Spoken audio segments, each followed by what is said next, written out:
ಒಬ್ಬ ವಿರೋಧ ಪಕ್ಷ ನಾಯಕ ನೋಡಿ ಈ ಯಾವ್ಯಾವಕ್ಕೂ ಕೊಟ್ಟರೆ ನೋಡಿ ಹಿಂಗೆ ಆಗೋದು ಅನ್ನುವಂಥದ್ದಕ್ಕೆ ಇದು ಒಂದು ಸ್ಪಷ್ಟ ಉದಾಹರಣೆ. ಕೊಟ್ಬಿಟ್ರೆ ಆ ವಿರೋಧ ಪಕ್ಷದ ಸ್ಥಾನವನ್ನೇ ಮಾನ ಮರ್ಯಾದೆಯಲ್ಲಿ ತೆಗೆಯುವಂಥ ಕೆಲಸವನ್ನು ಮಾಡ್ತಾರೆ ಅನ್ನುವಂಥದ್ದಕ್ಕೆ ಇದು ಒಂದು ಸ್ಪಷ್ಟ ಉದಾಹರಣೆ.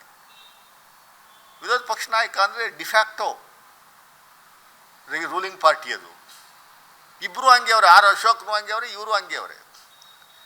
ನೆನ್ನೆ ದಿವಸ ಮಾಧ್ಯಮದ ಮುಂದೆ ಬಂದು ಸ್ಟೇಟ್ಮೆಂಟ್ ಮಾಡ್ತಾರೆ. ಪಾಪ ಲಕ್ಷ್ಮೀ ಹೆಬ್ಬಾಳ್ಕರ್ ಬೆನ್ನಿನ ಮೂಳೆ ಎಲ್ಲ ಮುರ್ಕೊಂಡು ಹಾಸ್ಪಿಟಲ್ ಟ್ರೀಟ್ಮೆಂಟ್ ಮಾಡ್ತಾ ಇರುವಂಥ ಮಹಿಳೆಗೆ, ವೀರಶೈವ ಲಿಂಗಾಯತ ಪ್ರಬಲವಾದಂಥ ಮಹಿಳೆಗೆ, ಕಷ್ಟಪಟ್ಟು ಮೇಲೆ ಬಂದಿರುವಂಥ ಒಬ್ಬ ಮಹಿಳೆಯ ರಾಜಕಾರಣಿಗೆ ಆಕ್ಸಿಡೆಂಟ್ ಆಗಿರುವಂಥದ್ರಲ್ಲಿ ಯಾಕೆ ಆಕ್ಸಿಡೆಂಟ್ ಆಯಿತು ಅಂತ ವಿಶ್ಲೇಷಣೆ ಮಾಡ್ತಾರೆ. ಕಪ್ಪು ಕಾರು, ಸ್ವಂತ ಕಾರಲ್ಲಿ ಯಾಕೆ ಹೋದ್ರು ಇವರು, ಒಬ್ಬರು ಮಿನಿಸ್ಟ್ರು ಯಾಕೆ ಎಸ್ಕಾರ್ಟ್ ವೆಹಿಕಲ್ ಇರಲಿಲ್ಲ, ಯಾಕೆ ಟಿ ಪಿ ಹಾಕಲಿಲ್ಲ. ಆಮೇಲೆ ಅದರಲ್ಲಿ ಇವನಿಗಿರೋ ಮಾಹಿತಿ ಪ್ರಕಾರ ಅವ್ನು ಹೇಳೋದು, ನಮಗಿರೋ ಮಾಹಿತಿ ಪ್ರಕಾರ ಲೋಡ್ ಆಫ್ ಕರೆನ್ಸಿ ಅಂತೆ.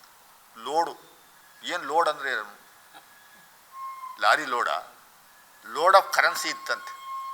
ಅದನ್ನು ಬೆಂಗಳೂರಿಂದ ಟ್ರಾನ್ಸ್ಪೋರ್ಟ್ ಮಾಡೋಕ್ಕೆ ರಾತ್ರಿ ಹೊತ್ತು ಹೋದ್ರಂತೆ. ಎಂಥ ಮೂರ್ಖತನದ ಸ್ಟೇಟ್ಮೆಂಟ್ ಇದು. ಏನೋ ಮಾನ ಮರ್ಯಾದೆ ಇದೆಯಾ? ಏನು ಟಿ ಪಿ ಹಾಕಬೇಕು ಅಂತ ಇದೆಯಾ?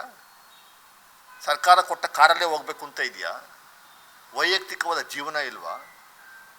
24/7 365 ಡೇಸು ನೀವು ನಿಮ್ಮ ಮಂತ್ರಿಗಳು ಹಂಗೆ ಕೆಲಸ ಮಾಡ್ತಾರಾ?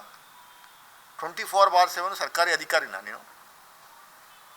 ಅವತ್ತು CLP ಮೀಟಿಂಗ್ ಇತ್ತು, 11 ಗಂಟೆಗೆ. ನೆಕ್ಸ್ಟ್ ಡೇ ಬೆಳಗ್ಗೆನೇ ಪಾಪ ಅವ್ರ ದೇವಸ್ಥಾನಕ್ಕೆ ಅವ್ರ ಮನೆಯವರೆಲ್ಲ ಹೋಗುವಂಥದ್ದು ಕಾರ್ಯಕ್ರಮ ಫಿಕ್ಸ್ ಆಗಿತ್ತು. 11 ಗಂಟೆ ಊಟ ಮಾಡ್ಕೊಂಡು ಹೊಟ್ಟಿದ್ದಾರೆ. ಲೋಡ್ ಆಫ್ ಕರೆನ್ಸಿ ಇದ್ರೆ ಮಾಹಿತಿ ಪ್ರಕಾರ ಮಾಹಿತಿ ತಗೊಂಡೋಗಿ, ದಾಖಲೆಗಳು ತಗೊಂಡೋಗಿ ಕೊಡಪ್ಪ ನೀನು ನಿಮ್ಮ ಇಡಿ ಕೊಡು ಮಾರಾಯ. ಇಷ್ಟು ಮಟ್ಟಿಗೆ ಬೇಸ್ಲೆಸ್ ಅಲಿಗೇಷನ್ ಮಾಡ್ತಾ ಇರುವಂಥದ್ದು ಸರಿನಾ ಇದು? ನಿಮ್ಗೇನೊಂದು ಮಾನ ಮರ್ಯಾದೆ ಇದೆಯಾ? ಟಿ ಪಿ ಕೊಡಬೇಕು ಅಂತ ಎಲ್ಲಿದೆ? ಸರ್ಕಾರದ ಕಾರ್ಯಕ್ರಮ ಇದ್ರೆ ಮಾತ್ರ ಟಿ ಪಿ ಕೊಡುವಂಥದ್ದಕ್ಕೆ ಅವಕಾಶ ಇರೋದು. ಗನ್ ಮ್ಯಾನು ಇವರೆಲ್ಲ ಬರಬೇಕು ಅಂತ ಎಲ್ಲಿದೆ? ಗನ್ ಮ್ಯಾನು ಇದನ್ನಲ್ಲ, ಗನ್ ಮ್ಯಾನು ಮತ್ತು ಇತರರಿಗೆಲ್ಲ ಮಂಪರ್ ಪರೀಕ್ಷೆ ಮಾಡಬೇಕಂತೆ. ಫಸ್ಟು ನಿನಗೆ ಮಾಡಬೇಕು ಮಂಪರ್ ಪರೀಕ್ಷೆನ. ನಿನಗೆ ಯಾರು ಹೇಳ್ಕೊಟ್ಟು ಮಾಡಿಸ್ತಾವ್ರೆ ಅನ್ನುವಂಥದ್ದಕ್ಕೆ ಮಂಪರ್ ಪರೀಕ್ಷೆಗೆ ನೀವು ಒಳಗಾಗಬೇಕು. ಫಸ್ಟು ಛಲವಾದಿ ನಾರಾಯಣ ಸ್ವಾಮಿ ಅವರೇ, ನಾಲಿಗೆ ಬಿಗಿ ಹಿಡಿದು ಮಾತಾಡಬೇಕು.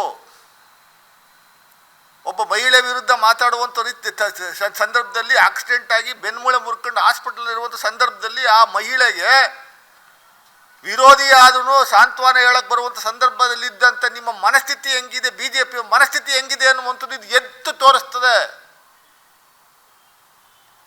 ನಿಮ್ಗೆ ಯಾರು ಹೇಳಿ ಪ್ರೆಸ್ ಮೀಟ್ ಮಾಡೋಕ್ಕೆ ಹೇಳಿರೋದು? ನೀವು ದಲಿತರು ಅಂದ್ಬಿಟ್ಟು ನೀವು ಪ್ರೆಸ್ ಮೀಟ್ ಮಾಡಿದ್ರೆ ಯಾರು ರಿಯಾಕ್ಟ್ ಮಾಡಲ್ಲ ಅಂತನಾ? ನಿಮ್ಮನ್ನು BJP ಯವರು ಉಪಯೋಗಿಸ್ಕೊತಾವ್ರ? CT ರವಿ ಮತ್ತು ನಿಮ್ಮ ಈ ಛಲವಾದಿ ನಾರಾಯಣ ಸ್ವಾಮಿ ಇಬ್ಬರಿಗೂ ಮಂಪರ್ ಪರೀಕ್ಷೆಗೆ ಒಳಪಡಿಸ್ಬೇಕು.